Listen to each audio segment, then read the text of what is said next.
Ngayon po ay Thursday ng ikatlong linggo ng muling pagkabuhay at ang mabuting balita ng Panginoon ayon kay San Juan. Papuri sa iyo, Panginoon. Walang makakalapit sa akin malibang akayin siya sa akin ng Ama na nagsugo sa akin, at ang lalapit sa akin ay muli kong bubuhayin sa huling araw. Nasusulat sa aklat ng mga propeta, at silang lahat ay tuturuan ng Diyos. Ang bawat nakikinig sa Ama at natututo sa Kanya ay lalapit sa akin. Hindi ito nangangahulugang may nakakita na sa Ama. Ang nagmula sa Diyos ang tanging nakakita sa Ama. Sinasabi ko sa inyo, ang sumasampalataya sa akin ay may buhay na walang hanggan. Ako ang tinapay na nagbibigay buhay. Kumain ng manna ang inyong mga ninuno nang sila'y nasa ilang, ngunit sila'y namatay. Narito ang tinapay na bumaba mula sa langit upang ang sino mang kumain nito ay hindi mamamatay. Ako ang tinapay na nagbibigay buhay na bumaba mula sa langit. Mabubuhay magpakailanman ang sino mang kumain ng tinapay na ito. At ang tinapay na ibibigay ko sa ikabubuhay ng sanlibutan ay ang aking laman. Ang mabuting balita ng ating Panginoon. Pinupuri ka namin, Panginoong Hesukristo. Ako ang tinapay na nagbibigay buhay. Mahalaga po ang pagkain sa buhay ng tao. Ito ang nagbibigay sa kanya ng nutrisyon, lakas at kalusugan. Hindi po mabubuhay ang tao kung walang pagkain. Ngunit ano po ba ang buhay? Itinuturo sa atin ng Panginoong Hesukristo na ang buhay ay hindi lamang physical at hindi lamang makamundo.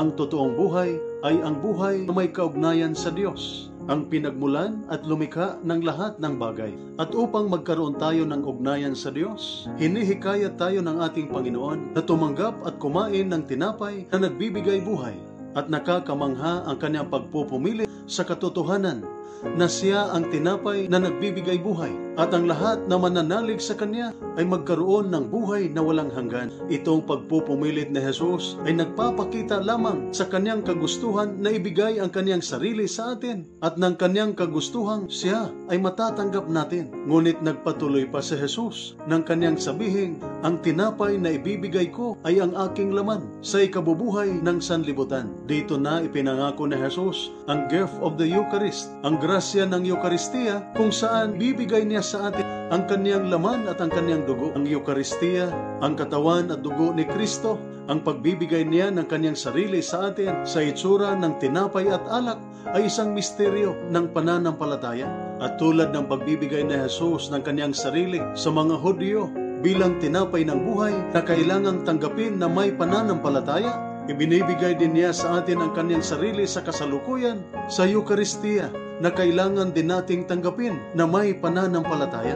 At sa banal na komunyon, ang ating amin naway pagpapahayag ng ating pananampalataya sa tinanggap nating katawan ni Kristo. Maganda pong pakinggan na ang mga doktor nagliligtas ng buhay, ang mga sundalo ay nagbibigay ng mapayapang buhay, ang mga abogado ay nagtatanggol ng buhay. Ngunit si Jesus lamang ang nagbibigay ng walang hanggang buhay. Ito po ang salita ng Diyos, ang ating gabay. Let us pray.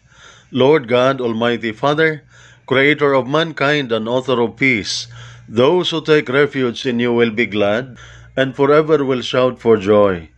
Protect our soldiers as they discharge their duties.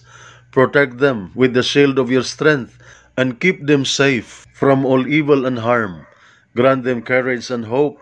May they ever experience your firm support, gentle love, and compassionate healing. Be their constant companion and the refuge in every adversity. Be their power and protector, leading them from darkness to light. May the power of your love enable them to return home in safety, that with all those who love and care for them, they may ever rejoice and praise you for your loving care. We ask this through Christ our Lord. Amen. Mary, Queen of Peace, pray for us. Saint Michael the Archangel, pray for us. Saint Ignatius of Loyola, pray for us.